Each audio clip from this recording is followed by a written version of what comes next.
Franco Harris is the career rushing yards leader for the Super Bowl with 354 yards. Number 2, Larry Zonka with less than 300 yards.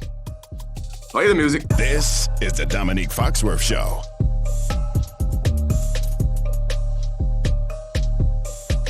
All right, Franco Harris. I think we have to spend a little bit of time talking about Franco Harris, even though I think you and I weren't old enough to watch him play. Like, the immaculate reception is what we point to as like our memory of Franco Harris, and it was a seminal moment in the history of the NFL, but it was already history when we were born. Like, I was born in 83. Immaculate reception was already like history. So like understanding his career, like I've been spending time reading and learning about him a little bit more today. And I know how growing up running backs were so much more important to an offense than quarterbacks are. But even more back then, you would think. I was looking at his numbers when he was all pro. He had 1,200 yards, and Terry Bradshaw had like 2,055. And it's crazy to think of percentage-wise how much more important a running back was to their offense. Yeah, and that's over a 14-game season. And like when I Googled Franco Harris today, which some cursory Googling after he passed away, I also was just struck by the fact that he was 6'2", 230 pounds playing football in the 70s when linemen were mostly under 300 pounds. That's like, he was bigger compared to the guys defending him even than Derrick Henry is now. And he goes out there and he looks like a monster. Like, people at the second level don't want to tackle him. And I can't imagine that with Franco. Yeah, he was a special athlete, and everyone that I hear talking about him talks about how kind and smart a man he was. He was just doing interviews. I think he was on Mad Dog's show yesterday. Like, he was just doing interviews and talking yesterday. So like, from everything we could hear, he seemed like he was at least all there cognitively. Like, obviously something else went wrong. I don't think the cause of death has been released yet, but I do think it's fair for us to appreciate him, even if we weren't old enough to watch him play. I mean, of course, it's fair for us to appreciate him, but I think it's important for us to appreciate what somebody like him meant to the game. He won 4 Super Bowls, one of which he was the MVP of the Super Bowl, and he was a seminal piece, maybe even like the centerpiece to the offense, to one of the most important and foundational dynasties in history. And that immaculate reception play was one of the plays, if not, I think Greeny said on Get Up this morning that he felt that was the play that launched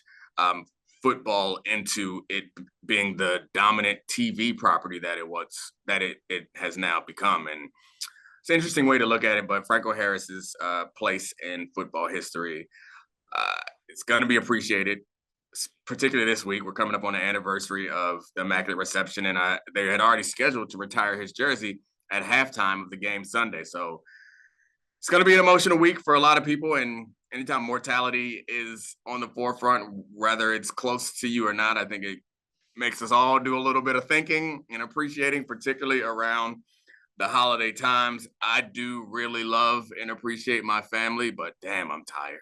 Yeah. I've been spending a lot of time with them this week. And Charlie, before we got on here, full disclosure, for all the listeners, I appreciate you, and the watchers on YouTube, I'm not prepared for today's show. I am tired as hell. If you listened on Monday, you know that I've been in New York for the last few days with my 3 young kids and my wife. And my wife didn't want to make this trip, which if anybody is in a relationship, you know that then the pressure is on you to make it worthwhile. So like, I wanted them all to come. I didn't want to be away from there, out of school or Christmas time. Come, we go to New York around Christmas time and it's fun. And Ashley was concerned about the germs with all the tridemic is going on. And she was also— 'Tis the season. Yep. She was also concerned about like having activities for the kids and not being cooped up in a hotel room and them fighting and whatever. So I'm up in the morning, do the shows, and then I'm planning activities. We go to the Spy Museum. We go to National Museum of History. Go to the VR studio. We go to the Lego store. We're at FAO Schwartz, and we're in Central Park. We're doing everything. I'm tired. Then at night, I'm trying to catch up on all the sports stuff to get on here Charlie, you don't have kids yet, but I do know that you are getting close to that age. Bought a house recently. So Yep. you are dealing with some dad. I am not as fully extended as you are in that universe, but I'm starting to feel that way. And we don't have much to complain about. We're talking about sports. And for me, also producing sports shows is what we do, which is overall fun, but it is exhausting. And when you add in like the real life stuff, I had a radiator that broke in my house. It was causing a mini flood. And I'm like in between it, Googling diagnoses on Jalen Hurts' shoulder injury and trying to find stats about Trevor Lawrence. And so those things become exhausting. And for you, I was that kid once. I was your son, Declan. And FAO Schwartz going to New York when you get to do it for the holidays, it's crack for kids. It's 24/7 stimulation. You get the Lion King. Every single hot dog stand you walk by, you're like, ooh, they don't have these where I'm growing up. I need to go to those. You called it. So the hot dog situation. So we did all that stuff, and we did the Rockettes too, and the MJ show, which the kids have seen before, but they liked it, so they went again. So we're busy, very busy. But my son, and we've never bought street food before. Yeah. Because it's street food. It's hit or miss. Like you could get some street food that's good and some street food that's bad. But my son, like you mentioned, he's completely overstimulated. So he's fired up. And they've been to New York a bunch of times. We lived here for a year. Yeah. They're comfortable with New York, but he really wanted a street dog. And I was like, look, man, you never know with these street dogs. So, and Emerson, the younger one, really just tries to copy him all the time. Yep. So they both had street dogs. And of course, we're in the museum looking for a restroom. We just got emergency poops happening. And I'm like, you really shouldn't have eaten that street dog. He's like, it was good though. And then we're headed back after the National Museum of History. Or no, that's not what it's called. That's the DC one. Yep. Anyway, the big museum here. We're headed back. Dad, can I get another street dog? What? You didn't learn your lesson? So nope. we got another street dog, baby, back in the bathroom when we get back to the hotel. They look so good when you're a kid who grows up in DC and there's food everywhere. Yeah. You can't resist it. Yeah. So did you find I've been managing, obviously it's my job. So I've been managing to stay on top of a lot of sports things and getting ready. The Dak conversation is ongoing, the Cowboys conversation, the Jalen Hurts going to happen. Yep. Yeah, the Jalen Hurts injury situation, how it impacts that team and the playoffs. Also, Jokic lining up his third MVP. These are all things that I'm trying to stay abreast of. Either where do you want to start? One of those or something else, or you want to just spend the next few minutes listening to me complain about how tired? No. So I think we should. Here's how I laid it out. Let's do a little chronological stuff. Immediate, because we actually have a somewhat juicy Thursday night football game with Jaguars Jets. And I think we should, that's coming out tonight when this podcast's out. We'll talk there. I do want to move to Jalen Hurts and the Cowboys game. And then Jokic and some bets end on that. And we'll also update, because spoiler alert, we'll get into this more later, but me and Domonique both suck at social media. We're not as glued to the phones, not as good at the game as some of our coworkers, but we did get a lot of suggestions of punishments for me if the Vikings win the Super Bowl. So we could end there, but should we start with Jaguars Jets? I'm down. Let's start with Jags Jets. Also, it just hit me that I never introduce you, or I occasionally introduce you to start the show. So Charlie Kravitz, everybody. He's producer on lots of important, great television properties, and also now a co-host transitioning. I appreciate it, Charlie. So where you want to start? Let's start with Jaguars Jets, because I think before the season, we would be shocked if we thought that was going to be a truly exciting football game. Not just a football game of decent teams, but teams that are actually sort of fun to watch. And there is more volatility in this game because Zach Wilson's going to be starting again. And while the Jags have been volatile, Trevor Lawrence is on one. I think even including the Lions game where he sort of laid an egg, over the last 6 weeks, statistically, you can make the argument he has been the best quarterback in football. He has 15 touchdowns and 2 total turnovers, 1 fumble, 1 interception over that span. And what I would want to start with is, one, do you expect Trevor Lawrence to be awesome against that Jets defense? And two, does it even totally matter? Because do the Jets have a chance with Zach Wilson playing quarterback in this game? Because he was decent, but not even as decent as Mike White in their loss last week.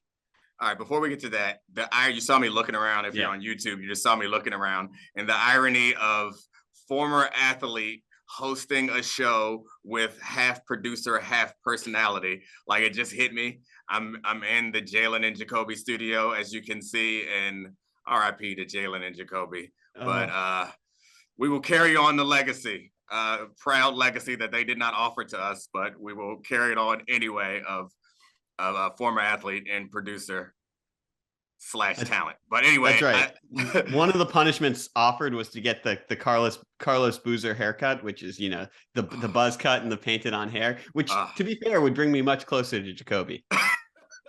Yeah. Well done. All right. That's the front runner for the punishment. So do the Jets have a chance? Yes. The Jets have a chance in every game because their defense is that good. Would I pick them given how well the Jags are playing right now and that Zach Wilson? I always say Josh. I don't know what it is. I know I had a teammate named Josh Wilson. It's the 4 letters, but I've had plenty of teammates with similar last names, but I always say Josh. It's the 4 letters. I don't know what it is. I'm convinced it's like because he looks like a Josh. No, I'm convinced it's like the Mandela effect of quarterbacks that that many analysts thought were going to suck before the draft. And that was Josh Allen. And now it's Zach Wilson. And Josh obviously graduated to being a Hall of Fame caliber quarterback. And so now Zach Wilson is carrying the torch. Well, I was wrong about Josh Allen. So I'm one of those people. That was nice of you to say not we, but many analysts. You can definitely lay that on my lap because I had a tweet saying he was going to be a Hall of Fame tight end when he got drafted. So I was sort of on it too. That's a hilarious tweet. You say you're bad at social media. All right. So yeah, the Jets defense is good. The real interesting thing to me about this is having these conversations. And so there are a few areas that I feel extremely confident about, but that's a lie. I feel very confident about talking about a lot of areas, some more than others. When it comes to management and leadership, it's something that I've done, and it's also something that I've studied. So I feel somewhat more comfortable talking about that, I think, relative to other people in this media business. It's like having been the president of the NFL Players Association, having been the CEO of the NBA Players Association, having gone to business school and taken leadership classes. So I bring that up because the biggest criticism or the most interesting criticism I've been hearing is of Robert Saleh in this situation. And I've been so impressed with his leadership and management in this season. To me, it feels like there was some criticism from Steve Young and Alex Smith about how Robert Saleh has been handling Zach Wilson. Thank you. And to me, it feels like what you are doing when you are a leader, when you're talking to the media, is people forget this, is they aren't talking to you necessarily, and they are not trying to give you insight. A smart head coach or a smart quarterback or owner or general manager in that situation understands that this is a tool for their management. And this is a way for them to speak to a specific player, speak to a group of players, speak to fans, speak to the other team. And that's what he's been doing all year. And it's part of the pushback that Steve and Alex Smith said they didn't like the way that they were putting Zach in and pulling him out. And sometimes he's a backup and sometimes he's not a backup. And to me, it seems very clear what Robert Saleh is doing is he's not only trying to manage down to his players who ostensibly work for him, he's also managing up to the ownership group. And he's also kind of managing across to the quarterback, because the quarterback's the only other person who can have as prominent role on the team when it comes to culture and stuff as the head coach. So he's doing all these things at the same time. And I think he kept Zach in there for as long as he could. And then part of the reason why he had to bench him was because he had to send a message to the rest of his team. And then part of the reason why he wasn't dressed as the backup is because he's trying to send a message to Zach. And he's like, this hasn't gotten your attention. Us losing hasn't got your attention. You playing poorly hasn't gotten your attention. Me benching you hasn't gotten your attention. All right, you won't even dress. Is this going to get your attention? Is this going to break through? And I think some of the criticism of Zach before the draft was not even being a captain on his college team, which I tend to dismiss those sort of things. Honestly, my reflex is to dismiss those sort of things because they feel a lot like hearsay and like Wonderlic stuff, which like this type of stuff happens a lot to Black quarterbacks, where it's like, and so I tend to dismiss those sorts of things. And I dismissed it then, like, whatever. Neither here or there. Maybe his coach was an asshole. But it's starting to show and seem like when he's not willing to take credit publicly, which is quarterback 101. Dak Prescott did it a couple weeks ago, or did it this week. Like, he didn't say that all my interceptions are tip balls or me getting hit or me being under pressure. He said, it's my fault. I need to handle this. Like, he understands that game. And we know that Zach said a couple weeks ago that he didn't feel like he let the team down, and that's what got him benched. And I have been coming into this season, Robert Saleh is talking about, y'all, he going to take receipts, and I'm laughing at him. And I'm not thinking, it reminds me somewhat of like Sirianni's opening press conference. Those are moments where I'm like, this guy don't know what he's doing. But if I watch what has happened for Sirianni and Robert Saleh through this season, I am much more confident, whether the Jets make the playoffs or not, I am much more confident in Robert Saleh having improved in the part of coaching that you don't get practice for, and you often don't even know that you're doing it.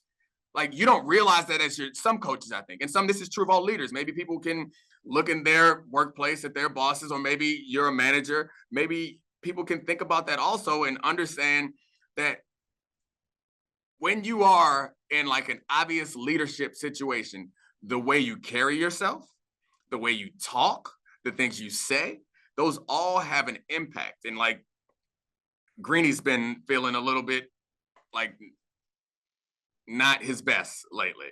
And I notice it. We all notice it. It changes the vibe in the morning. And I know, like, we have a 6 a.m. meeting every morning before get up. And it's some of my teammates on the Ravens would call it Fifi, which is like fake excitement. And Greeny brings the Fifi to that morning meeting. Like, I can't imagine that every morning at 6 a.m. Greeny is excited about having this meeting with us, but he recognizes that we're all looking at him. And so the last couple mornings, he hasn't brought it. You know what? I'm in there and I'm like, we need some Fifi. So I start pretending like I'm excited about stuff that I'm not excited about to like impact the mood. And then like, we're going to have fun. We're going to have a better show. So like, I don't know. It's a bit of a tangent, but I think it's important for coaches and leaders to be aware of that. And I'm not sure that Robert Saleh, I'm not sure whether he knew or didn't know that he was doing it prior to this. And like that comment about taking the receipts, Robert Saleh knows. He has to know that that's like, that doesn't serve him well, but it plays well in the locker room, you know? Well, that's one of the things I find incredibly charming about Robert Saleh. And like, so I think actually back to his introductory press conference, he kept saying how he's going to coach all gas, no breaks. And one, I think you see that with the team. I think you see that with decision making. So he's not someone who's like looking back at stuff. They're moving forward every single week because this team was not a really good football team. And when you have this turnaround mid-season, and I know the personnel's better than we gave it credit for. I know Garrett Wilson's a freak. I know Sauce Gardner and DJ Reed are maybe the best cornerback duo in the NFL, but it's really hard to make tough decisions and have everyone buy in on it. And the Jets have done that. And like that, my read on Robert Saleh is he's a tough guy, not a tryhard.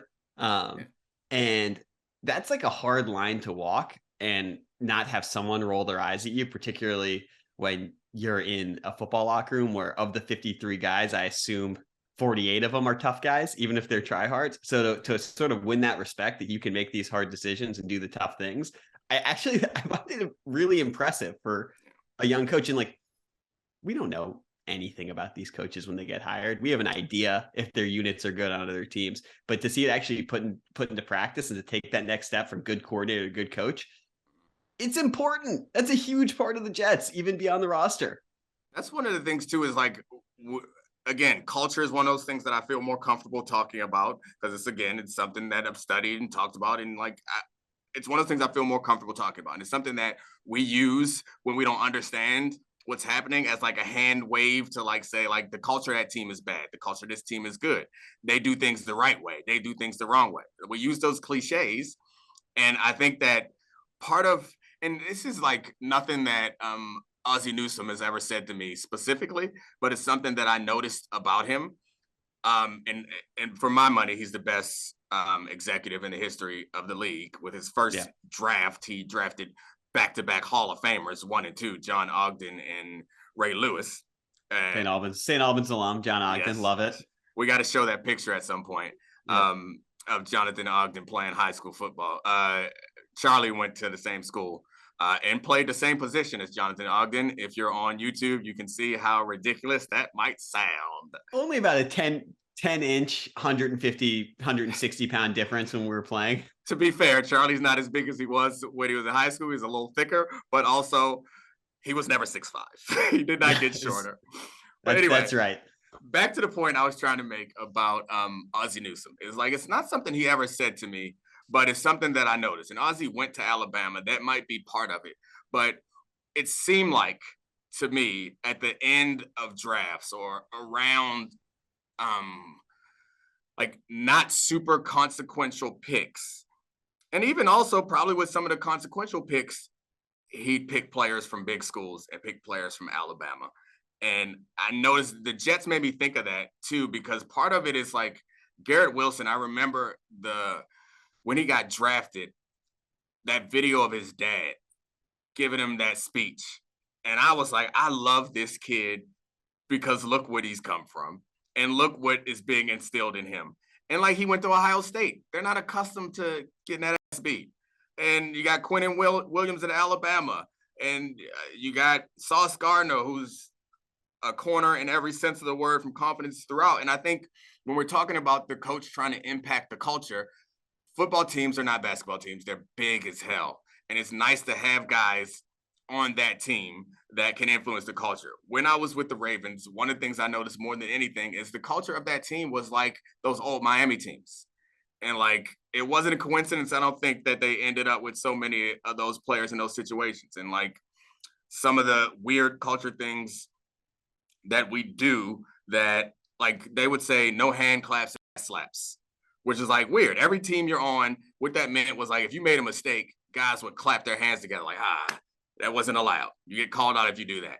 If you do something well, you slap somebody on the butt. Not allowed. That's not cool. Like, we didn't do any of that stuff. And it was like a weird thing that I didn't think mattered, but it like spoke to everything else that they did. And there was another thing that when you brought somebody new on the team, they would say everyone had to introduce them or get introduced. So first team meeting, new player on the team, somebody would yell, "Give him a hymn."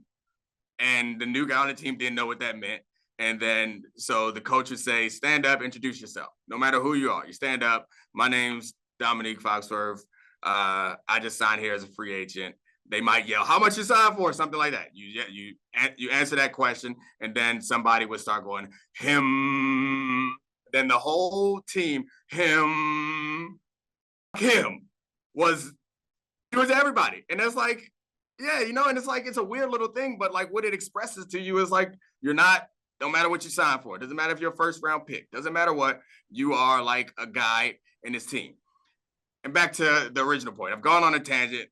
I don't know if it's good to not have a plan for the show or bad to not have a plan for the show, but we are certainly leaning into not having a plan for the show, because I wasn't planning on talking about any of this. But anyway. No, this is great, because this is more belief in the Jets and why this team is going to play well, even with Zach Wilson back at quarterback. And I think that brings us back to this game, which is actually fascinating, because is that culture going to keep them playing well against the Red Hot Jags team? And I have a little Trevor Lawrence game for you at the end, but how do you see this?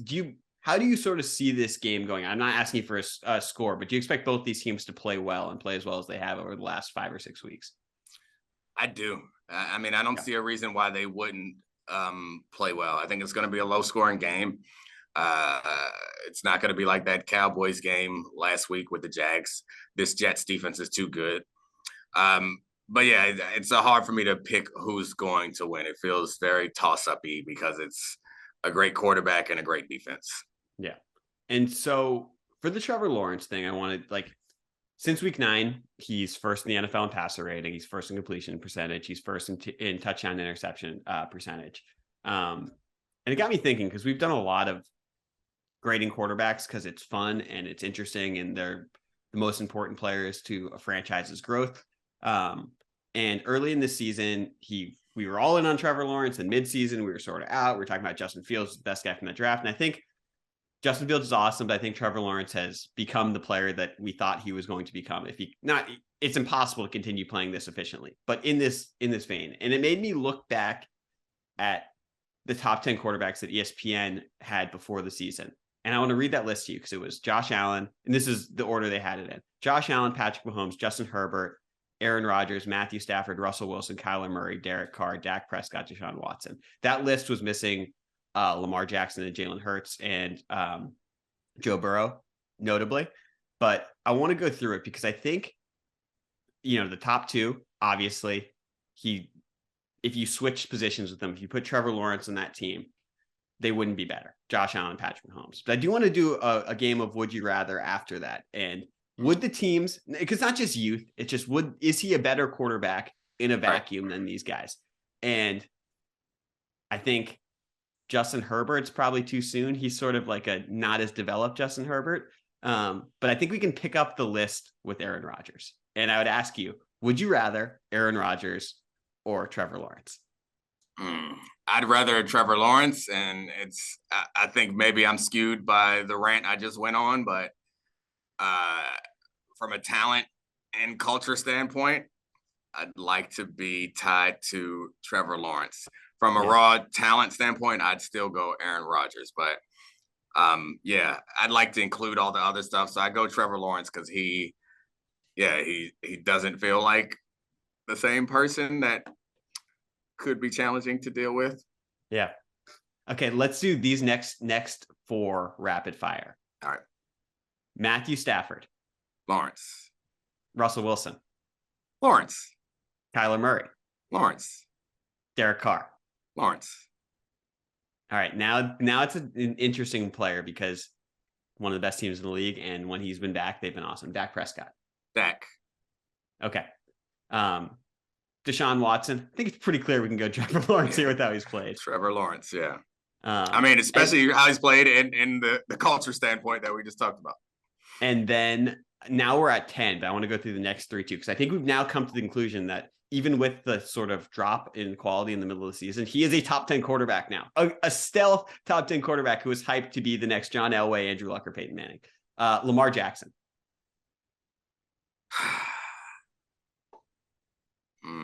That's a tough one. I think I still go Lamar. Yeah, I think that one's really interesting because Lamar has obviously had one of the greatest seasons in the history of football with the 2019 Ravens, but he has been incredibly volatile and not as good since 2019.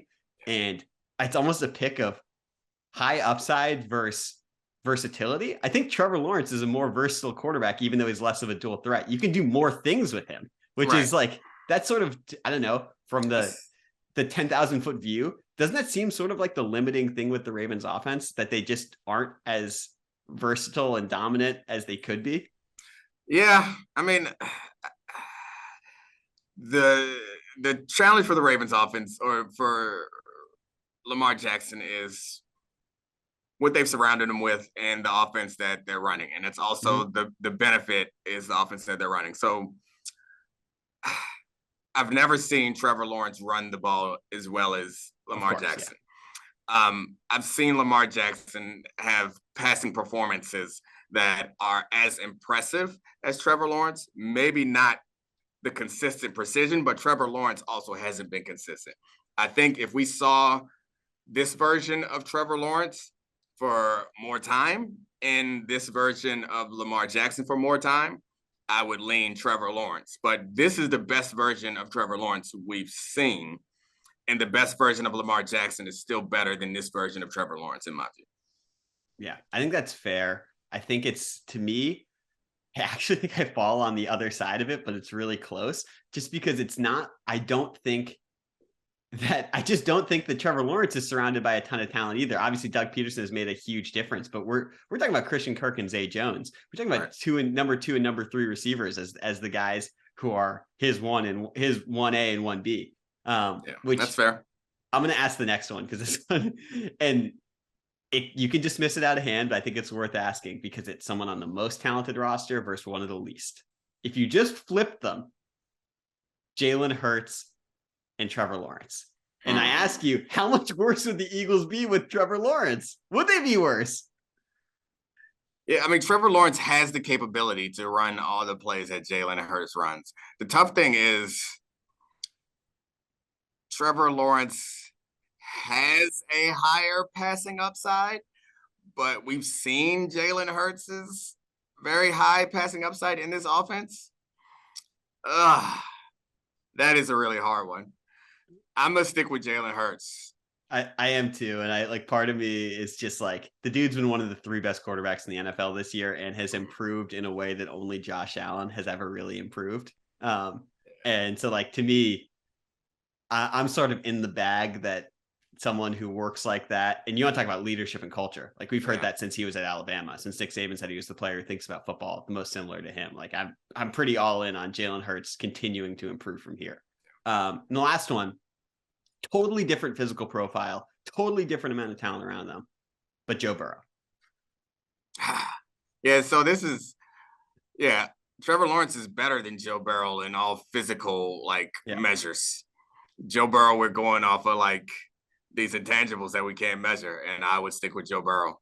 So I think Joe Burrow's I think he's the 3rd best quarterback in the NFL. If you had me draft them after Josh Allen and Patrick Mahomes, the 3rd pick I would take is Burrow. So I think that's fair, and I think it's a fun game. I like that. Yeah, and I also just think it's illustrative because these are big names, and we haven't included Trevor Lawrence in them. And I think if you had asked us 24 months ago what we thought it could be, we would have said, "Oh, potential top 7 quarterback by the time he's 23 years old." Trevor Lawrence. So he's actually on track, despite the fact that he had a very traumatic rookie season, to say the least. Yeah. I do want to pivot to Jalen Hurts a tiny bit. Because the reports are that he has sprained shoulder. There were people on social media who were spreading the misinformation that he could have a broken collarbone. That doesn't seem to be the case. Nick Sirianni said he's a freak. He could heal. I'm not ruling him out for Sunday's game against the Cowboys. But there's three interesting levels to this. First is this game, do you even want to see him play? And 2, it's the rest versus rust conversation of they need 1 win to lock up the 1 seed. And you could presumably rest Jalen Hurts for almost a month because Gardner Minshew is a luxury backup. He really is. He can come in and be competent. And then the third part of this is if you're Jalen Hurts and you're this prideful Eagles team, he could be giving up the MVP. Yeah. And how does that affect the way that he's thinking about this stuff? Yeah. I mean, I think that he could be giving up the MVP. He could also be winning the MVP. Yeah. Because as we've talked about, this award is about the story that you can tell. Mm-hmm. And if he leaves and they lose and their offense looks bad, that he comes back for the Saints game, which would be really smart for the Eagles to win that game because they own the Saints pick, which makes the Saints, if they can make the Saints lose again, it makes their pick even higher. And then they're stellar again offensively. I do think that helps his MVP candidacy. The best thing for it would be to play against this Cowboys team and dominate at a 4:30 start when everyone would be watching them. That would help. But I do think that he could win that MVP.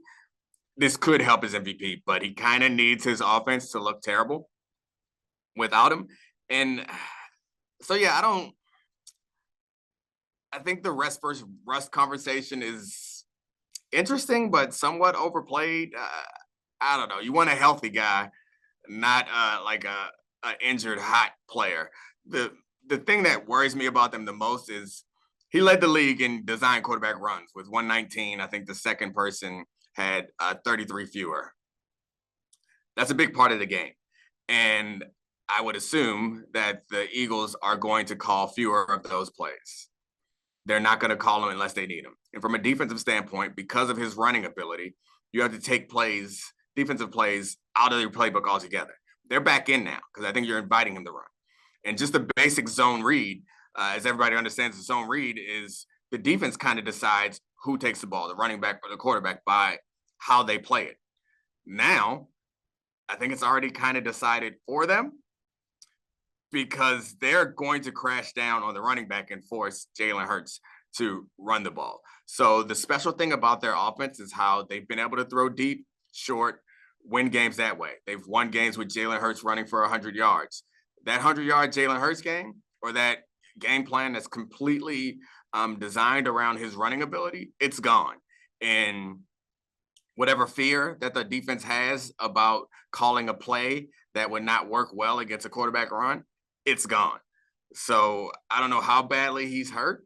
I'm not worried about his passing necessarily as much as I'm worried about the limitations that it puts on their offense. Yeah, and worth noting, and this could be a preview for Domonique Foxworth offseason podcast where we can talk about quarterbacks, dual threat quarterbacks, and how they actually get injured and how it actually works. But Jalen Hurts, 184 quarterback contacts this season, which is the third most in the NFL behind Justin Fields and Daniel Jones. So regardless of how he plays, he's a physical player. He is inviting himself to get hit more often than other quarterbacks. And if I'm running the Eagles, the only thing that really matters to me at this point is having him in form by the playoffs. And really, if I'm going to be honest, in the NFC, really by the NFC Championship game. Like, if they get that 1 seed, which, look, I know last year the 1 seeds did not make the Super Bowl. I know that we've been conditioned to think that the team that gets the bye has this massive advantage. And you know what? We're right. They do. And if he can be really healthy, basically have a second preseason over these next 4 weeks before they get there, that's a game changer for this team. We know this team's the best team in the NFC. Or if they aren't, they're right there with the 49ers. And that's what we need Jalen Hurts to play like Jalen Hurts in that game. Because Gardner Minshew's fine, but you're not beating that 49ers team. You're not going to the Super Bowl without Jalen Hurts being healthy. I mean, it's what you thought about Carson Wentz. They did it with Nick Foles. But anyway, I think you're right. That was probably unfair of me to bring up that aberration. I guess Jeff Hostetler did it also.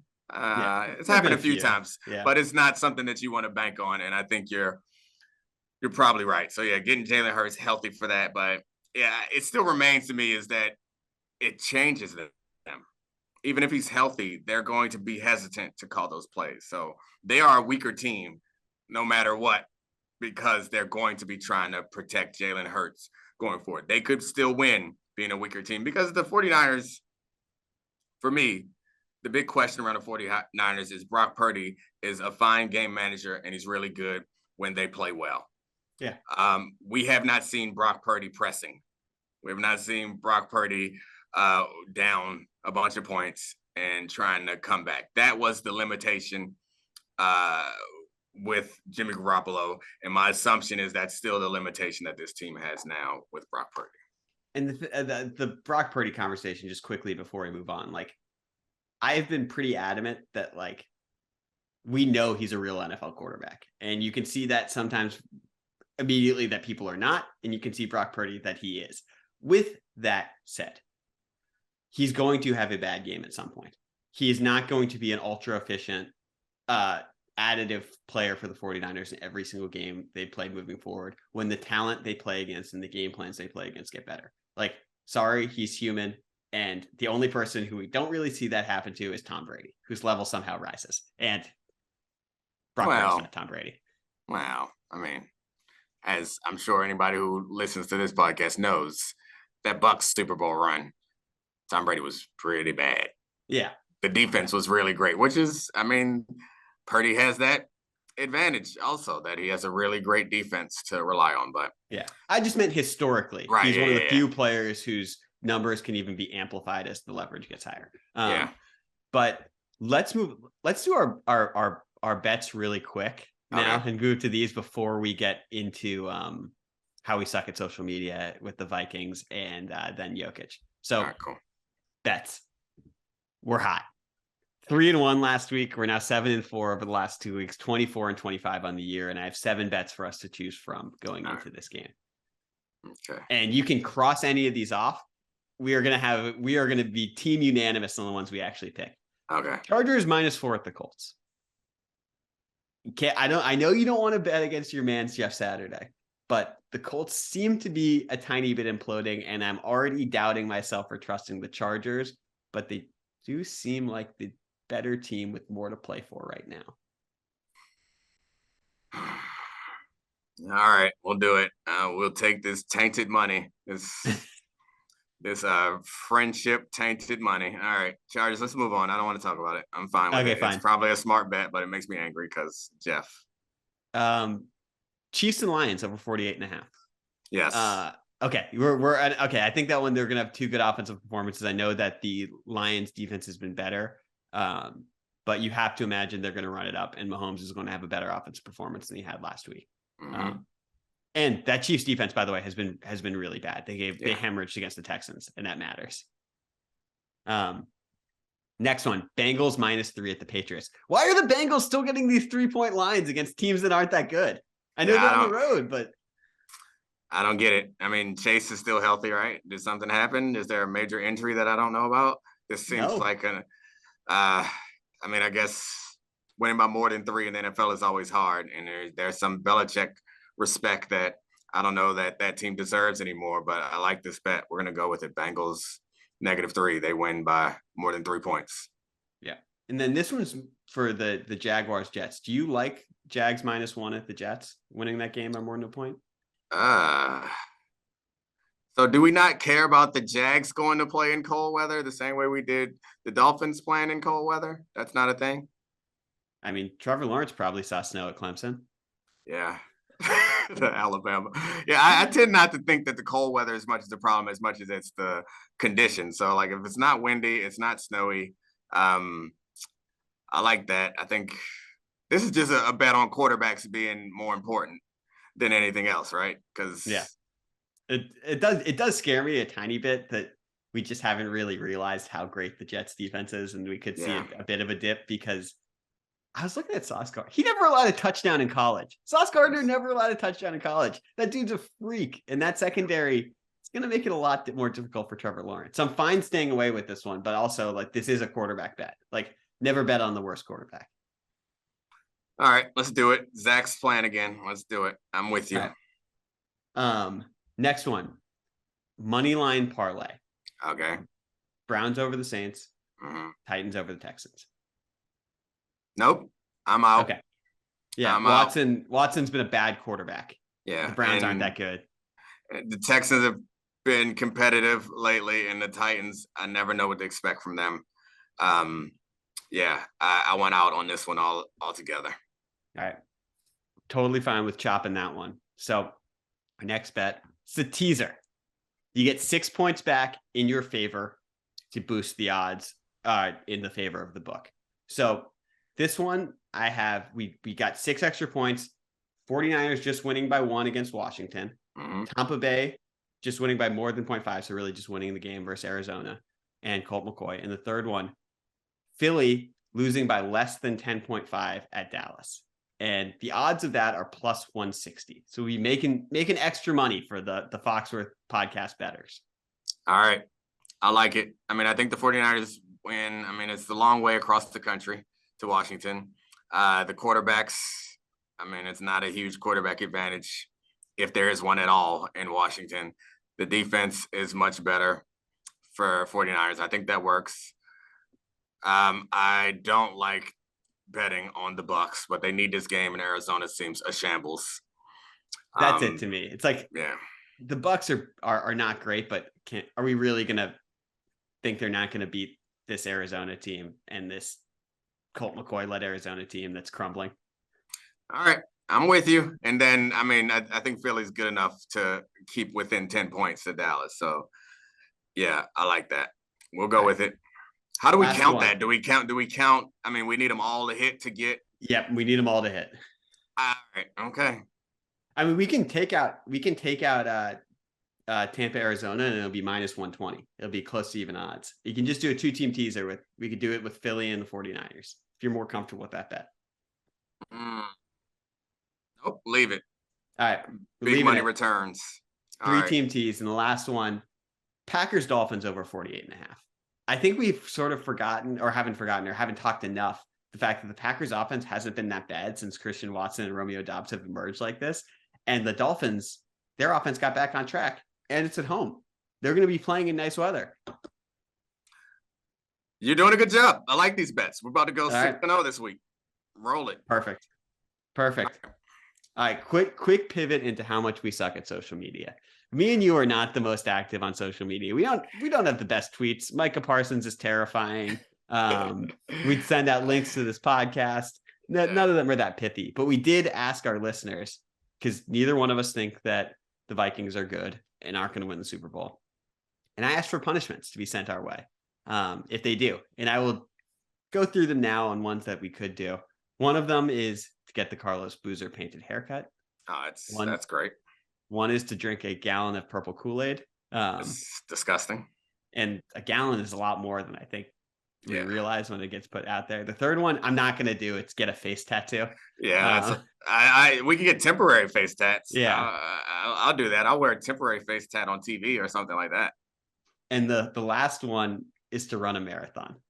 Hell and no. This is I think I would do that one. If Kirk Cousins hosts the Lombardi Trophy, I will run a marathon for I love you know it. what? And I'll raise money for a cause and donate to something, because you can always get people to support you. So I might run that haircut or run that marathon with Carlos Boozer's haircut. It's gonna bleed into your eyes. We can't play that game. Yeah, I didn't know. Yeah, I'm not a marathon guy. I don't need that in my life. I ran a 10-miler with my dad one time, and that was enough for me.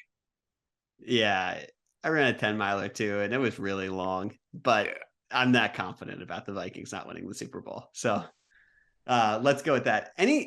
Do we have any vows or any, potential New Year's resolutions about us being better at social media? We got one more show, right? We're gonna record one more show for the people for the Christmas week. So that can be homework for both of us, because I cannot vow to be better at social media. I suck at it, and I'm fine. Like I don't want to post on Instagram, and I don't want to care about what people reply to me on Twitter. I should though. I don't know. Our careers would be better if we did, but oh well. We're stubborn old men.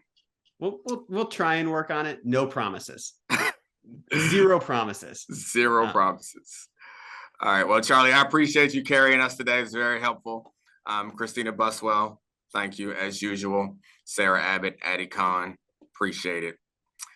They made fun of me because I say happy holidays after every episode, so why not keep the vibes going? Happy holidays, even though we'll be back for one more to give you something to listen to rather than talk to your family during Christmas. All right. Bye. This is the Domonique Foxworth Show.